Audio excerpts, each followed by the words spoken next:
পশ্চিমবঙ্গ সরকারের উদ্যোগে মানুষের সুবিধা অসুবিধার জন্য 15, 16 এবং 17 মানে জুন মাসের 15, 16 এবং 17 তারিখ একটি বিশেষ ক্যাম্প বসছে। এতে আপনার যুবশক্তি রিলেটেড, অন্নপূর্ণা যোজনা রিলেটেড, আপনার বিধবা ভাতা, বার্ধক্য ভাতা, পিএম কিষাণ, এছাড়া গভর্নমেন্টের যত রকম স্কিম আছে যে কোনো সমস্যার সমাধান এই ক্যাম্পে করা হবে। এই ক্যাম্পটি বসবে, আমরা বলে দিচ্ছি, জুন মাসের 15, 16 এবং 17 তারিখ, এই 3 দিন। এখানে আপনারা নতুন আবেদন করতে পারবেন। যদি পুরনো কেউ আবেদন করেছেন, আপনি টাকা পাচ্ছেন না, সেক্ষেত্রে আপনি সেই সমস্যার সমাধান পেয়ে যাবেন। যদি আপনার আবেদনে কোনো কিছু ভুল হয়ে থাকে সেগুলো সংশোধন করতে পারবেন। এছাড়া আরও অনেক যা সমস্যা আছে সেগুলো আপনারা এখানে জানাতে পারবেন। এই ক্যাম্পটি প্রত্যেক ব্লকে ব্লকে বসবে, আপনারা সেখানে গিয়ে সেই সমস্যাগুলো সমাধান করে আসতে পারবেন। অবশ্যই মাথায় রাখবেন, যখন এই ক্যাম্পে যাবেন আপনার সমস্যা সমাধানের জন্য সমস্ত আপনার যে নথি আছে, আপনার ফ্যামিলির নথি বা আপনার নথি, সমস্ত কিছু সংগ্রহ করে নিয়ে যাবেন, তারপরে যাবেন। নাহলে আপনি ওখানে যাবেন, আবার আপনাকে ফিরে আসতে হবে।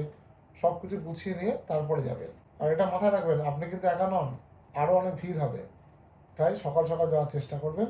যদিও ক্যাম্পটা কখন থেকে শুরু হবে জানা নেই, এইটুকু বিভিন্ন নিউজ সূত্র মারফত জানতে পেরেছি, তা আপনাদের সামনে এটা তুলে ধরলাম।